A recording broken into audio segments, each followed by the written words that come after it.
So I recently caught up with the one and only Marianne Taylor, aka the House Detective.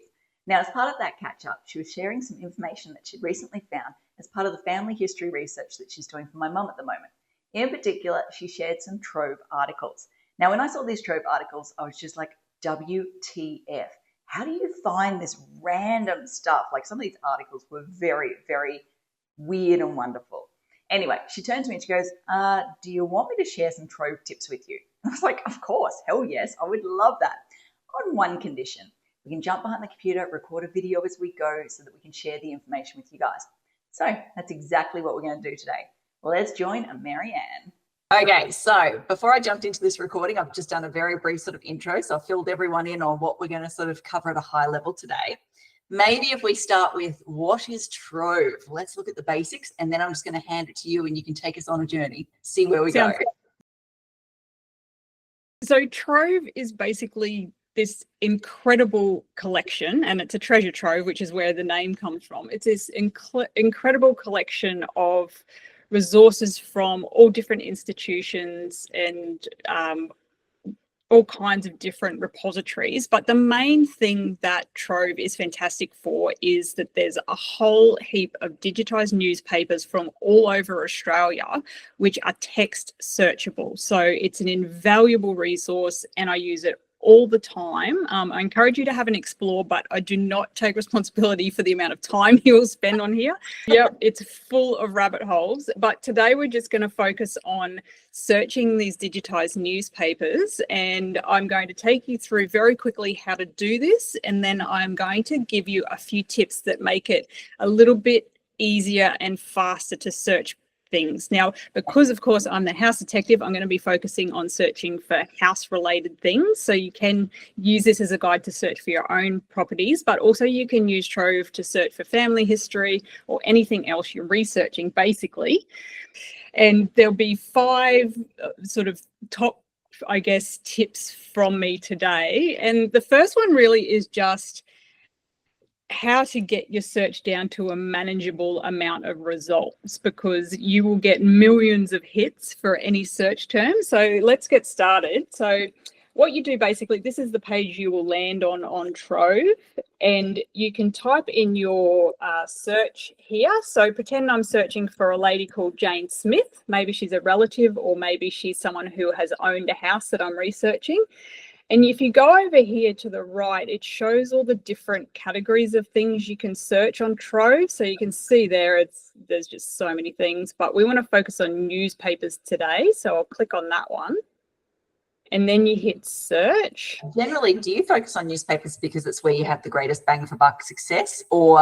Absolutely. Yeah, okay. Absolutely. So in terms of the images one is probably also the other one I use the most, because although you can search individual libraries like the State Library, if you search on Trove, you get results from libraries all over Australia or archives all over Australia. So that's another one I use, but you're unlikely to find photos of people or an individual house on there. It's going to be more general photos of like Brisbane or that type of thing. So and the magazines can be very handy if your house is sort of architectural merit. So you sometimes will find incredible houses covered in architectural magazines, but in general, the newspapers is the most useful source of information. So if you're lucky enough to have a fancy schmancy house, it might be in the magazines, but most of them wouldn't be. Yep. Exactly.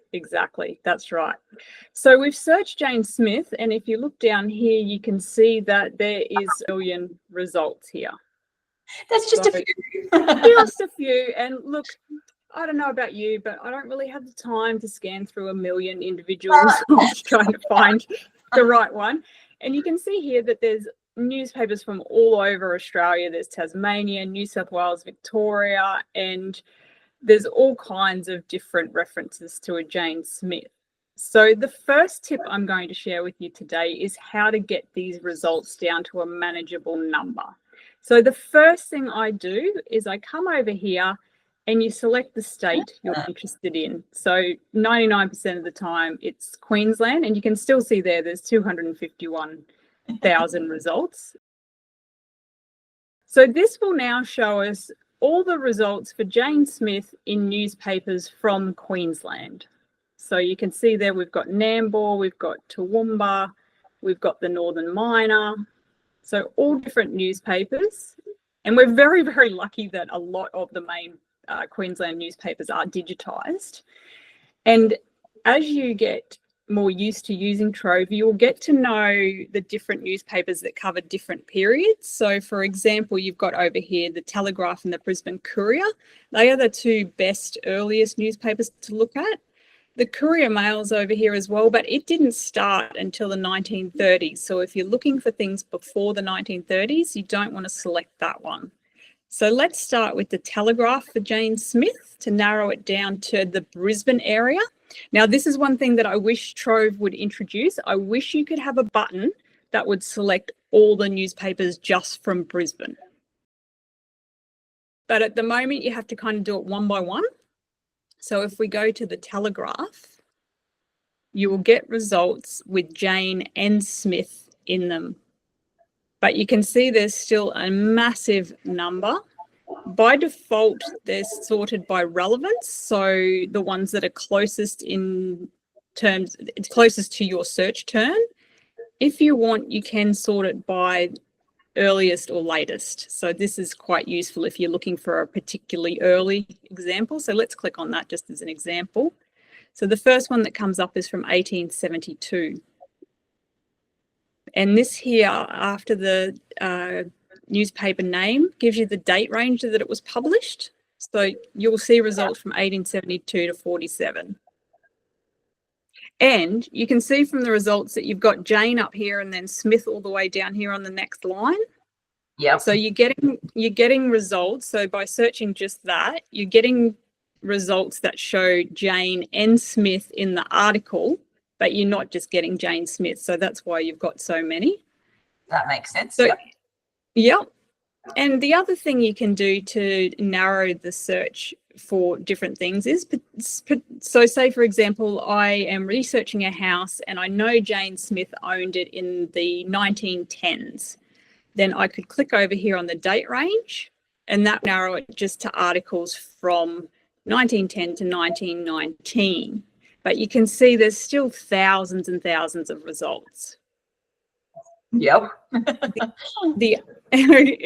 So this is the first step, I guess, is I'm showing you how massive a search can be and how you can narrow it down in general. And then we'll get to more specifics of how you can narrow it even further. So within these thousands of results, some of the most useful items can be the family notices. So these will tell you they're normally births, deaths and marriages. So they can be helpful in showing when someone lived on a particular street. So they normally list where they were living at the time. So you can see here in the second one, it says her late residence, corner of James and Jane Streets, Valley. So that type of information is useful. It also can give you family members' names and things like that. But before we get into this, let's go back up here and I will show you a way. So let's start from the main Trove page again. So a few other tips to remember is if you're searching for a person's name, particularly men, make sure you look for abbreviations for that name. For example, William, make sure you search for Bill as well. Yep. Charles and Chaz, that kind of thing. And make sure you also search for their initials. So for Jane Smith, you would also want to search for J. Smith, that type of thing. So just as an example, they often just use their initials in the newspapers. It's hilarious. Like we had, over 1 million results at that time, and now let's add in all the variations. Yeah, exactly. So this is why it's good to be able to narrow it down even further. So my tip 3 is, and this is the most valuable thing I ever learned on Trove, is to use these quotation marks. Put Jane Smith in quotation marks, but then you add what I just found out this morning is called a tilde, that squiggly line. Yeah, I call it a squiggly line. yeah, exactly. I'm like, I better actually find out what it's called instead of just saying the squiggle. So if you search this with the quotation marks, the tilde, then the 0, this is going to look for the exact phrase Jane Smith. So this is going to limit our results, hopefully. So we've got 14,000 here. That's, I mean, 14 million.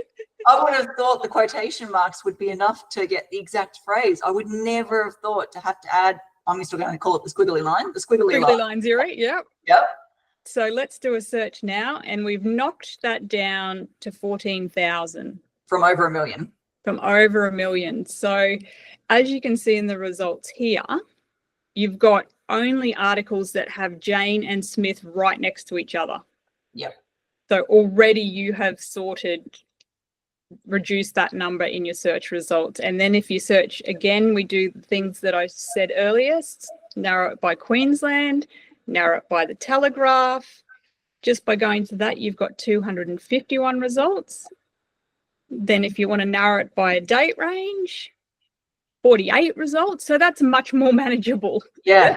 Yeah. So you can have a look through those. And what I should have said is, if you want to actually read the article in detail, you just click on the link here.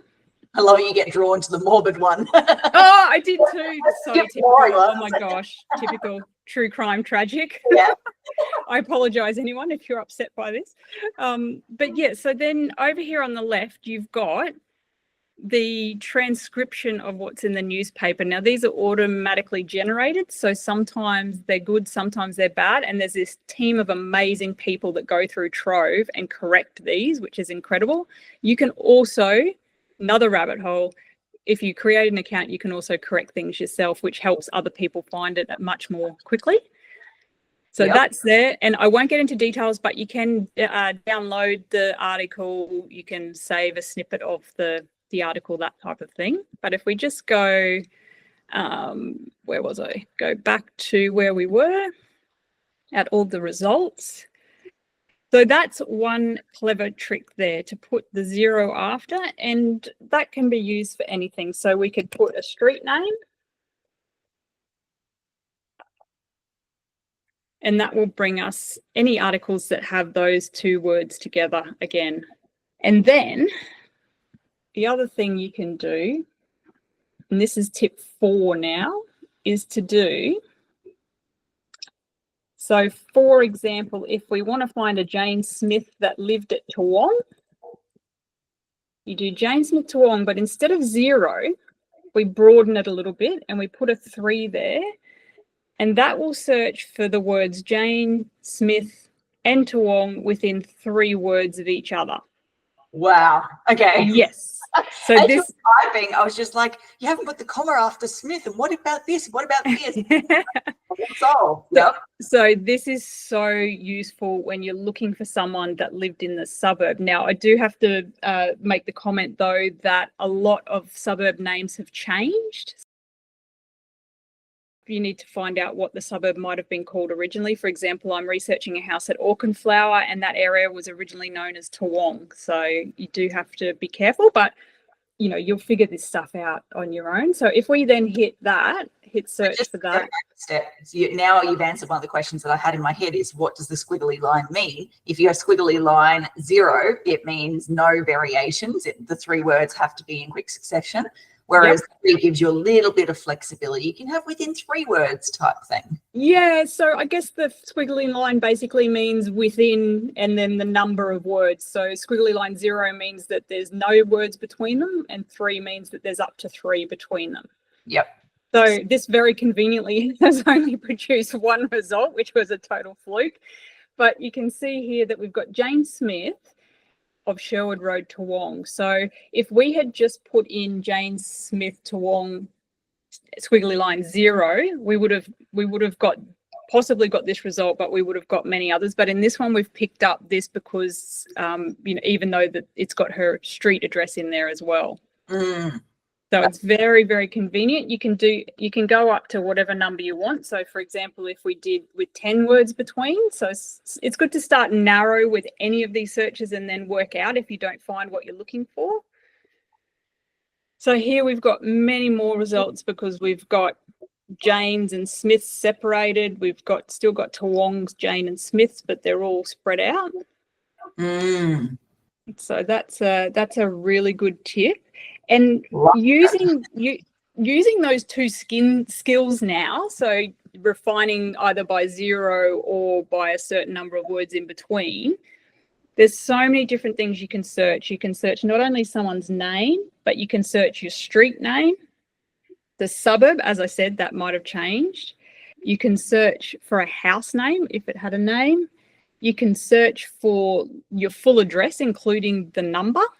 Now, as you would know, Peter, often house numbers weren't a part of the address until quite recently. So most people would just have, their street address and everyone would know where they lived. So more recent addresses, for example, let's see what we can find here. I'll just make up something. I'm sure this probably won't work now that I've made it up. There's probably no 21 Ascot Street. Let's see what we get.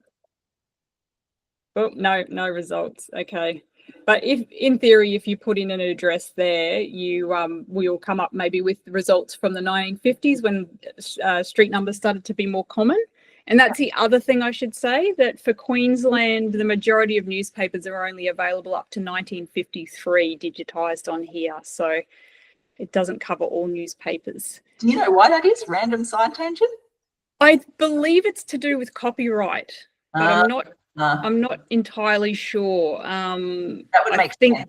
Yeah, I think that's the main thing. And it must be like a year block that they can only publish things that are a certain number of years old, because I know they are continuing to digitize and upload more things. So it must be like a rolling date or something. Yeah, it's not that they don't have access to them. It's just the site's on them at this point in time. Yeah, it would be something like, they have to be over, like 70 years or something before they can publish them or something like that, maybe. I don't know. Maybe someone else knows and they can let me know. Well, if you do, share your knowledge with us.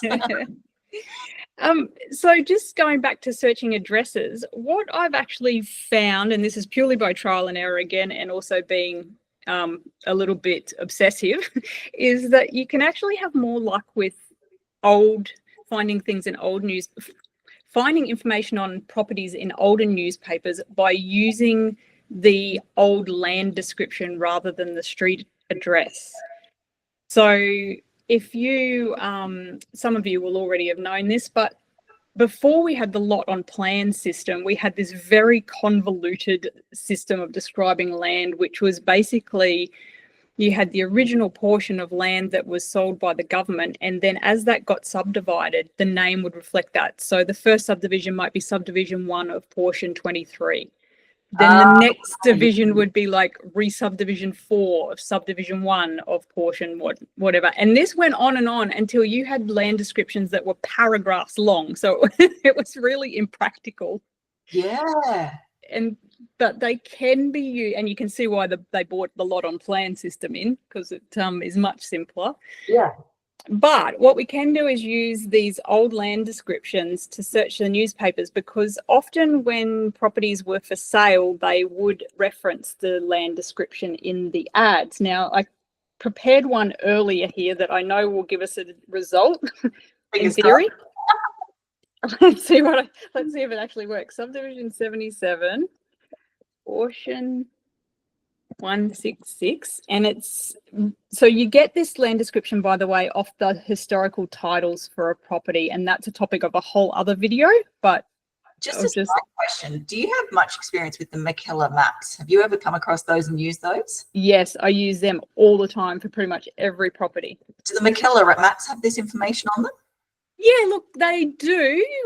You're absolutely right. The McKellar maps are a fantastic resource from 1895, and they show a lot of land subdivisions, and they do show the portion and subdivision numbers on them. So you can definitely work it out from there if your place is within like central Brisbane area. Yeah, that's definitely something you can do if you don't want to buy the titles. It can be a little bit tricky to work out exactly where your house is sometimes. But you also definitely need to know what parish your property was in. So interesting. It's tricky. But once you do have the description like this one, if you put, so that's the other thing with this convoluted old system, you could have the same land description like subdivision 77 of portion 166 in multiple different parishes. So you could have one that's from Toowoomba, you could have one that's from Townsville. So it's important to put the parish description after this for this search. And the reason why I asked about the McKellar maps is suddenly it just clicked with me. I remember talking to someone years and years ago and just being like, how on earth can I get value out of these McKellar maps? Yes, They yes. suggested to me, well, sometimes, yeah, you can get the old property information and search that on Trove. And yeah, I totally just blocked that out until just now. And I'm like, wait, hold on. Definitely. And the other great thing you can get off the McKellar maps is the names of estates. So like the subdivisions that were done as massive developments and have estate names, then you can go to the state library and search for a more detailed map of that estate. You know, those like real estate advertising flyers that you see. So that can sometimes have more information, and occasionally they'll show where there's existing houses, which can be very useful. Yes. But yeah, they're a good resource, those McKellar maps. Okay, but where were we? Back to the land description. So because you're going to have a few words in between these, I normally go with about 5 words in between just to try and capture it. So if we search for this, and I'm crossing my fingers that this works. Okay, here we go. So we've put in the, how convenient. It's as if you planned it. And only 3 results. Amazing. So you can see here we've come up with a result that has the land description we're looking for in the right parish. So if I click on that, and on the left here, we've got the transcription, and it will show highlighted any words from your search that you've put in. So what we want to do is scroll down until we find where it has actually the portion number that we're looking for. And you can either do this manually by scrolling, or you can do, well, it's Command F on a Mac. I guess it's Control F on a PC. And I just actually search for portion 166 and hit enter, and it will jump down to what we're looking for in the left here. And then you click on that and it will highlight the article. So we've got it here in the middle. Now, this is the jackpot when you get something like this, because it says good cottage containing 4 rooms. So we now know in 1910 there was definitely a house on this block of land. Yep. So although this is a 1910 example, that holds true for much earlier properties as well. And sometimes you might search the same thing and it will say like fantastic building block of land available on Balaclava Street. So you know there wasn't a cottage there. So that is probably the most useful search for specific houses. And I do find that has better hits than addresses, as I said earlier, for when you're looking at, say, pre-1900 newspapers. They tended to use the land description. So gold. I'm loving this. Yeah, well, and it's good for me too, because it reminds me sort of how much I've learned myself, and I love sharing with other people. So yeah, it's very, very good. Very good. So if we go back to the main Trove page now, I am going to share my final tip. I could keep rabbiting on for ages. So we've learned how to include words. Now I'm going to show you how to exclude terms or search words. So when this is most useful is if you might be searching for a name like Jane Smith, and there's, say, 2 Jane Smiths that keep showing up, and one's in Toowong and one's in Hamilton. Okay. You could do a search excluding Hamilton if you're only interested in the Toowong one. Or if, and this happened recently, I was researching a house on Markle Street at Auchenflower, and that's the example I'm going to use. There was also a Markle Street at Hamilton that kept coming up. And I wasn't interested in that, and it was just bringing up all these extra ones that I didn't want to know. So I'll show you the search results for just Markle Street on its own first. So if we scroll down here, we've got one at Auchenflower. And then I'm like pretty sure somewhere here. Yeah, here we go. Yes. There's one at Hamilton as well. So it was bringing up all these results that I just wasn't interested in at Hamilton. So to narrow that down, So here we've got 5,247 results. So what we can add is the term we don't want in the article. So we're looking for Markle Street right next to each other, those two words, but we don't want Hamilton. We only want Auchenflower. So now that's pretty much halved the number of results, and you should only get ones that either have Markle Street but don't have Hamilton in them. So that has narrowed it down a fair bit. And then you can, of course, come over here and do your other narrowings to refine it even more. For example, we know we want Queensland. We want, say, the Telegraph in Brisbane. And we're looking at maybe 1890. So therefore, you've got it down to 20 results. Much, much more manageable. Yeah. There's also another so you can see here there's another Markle Street at Bowen Hills. So you could also, I haven't done this, let's see how it goes. You could also do, what could possibly go wrong? Not Bowen. Let's see what happens there. No. Okay, so yeah, you're bringing up other ones here. So thankfully that did work. And that's probably my top 5 tips, really. Let's recap. What are the 5? Number 1. Yeah, so number 1 was narrowing the search using the results on the right. So searching by the state, the date, and the newspaper. Yep. And then tip number 2 was refining that even further using things like the section type in the newspaper, so the family notices and that type of thing to refine it even further. And then tip number 3 was using the squiggly line and the 0 to search for an exact term. That I think is my favourite so far. Yep. Yeah, that I use that the most out of any search by far. It's very, very useful. The other thing I didn't mention, though, when searching someone's name is it can be useful to go out just by one letter, because if they had a middle name, so Jane Smith, one would bring up anyone where it's got, again, I haven't tested this, so of course there's not going to be any examples, but if it was Jane Elizabeth Smith, it would bring her name up as well. Yep. That was tip number 3. Tip number 4 was adding in a couple of words in between them. Yep. So that they're more spaced out. Again, that example hasn't worked. So as I said, it's defaults to relevance, but if you want to do latest first by number, often the results will be a little bit different, but they will allow you to look at it in chronological order. Yep. Okay, and then the final tip was using the not to exclude words. So what shall we exclude here? Let's say Bowen. And we got 60 results there. We've got 30 results now. Awesome. So that's my top 5 tips. There's so many more. Like I said, you will teach yourself so much as you go and learn other ones and tricks and stuff like that. I'll stop there.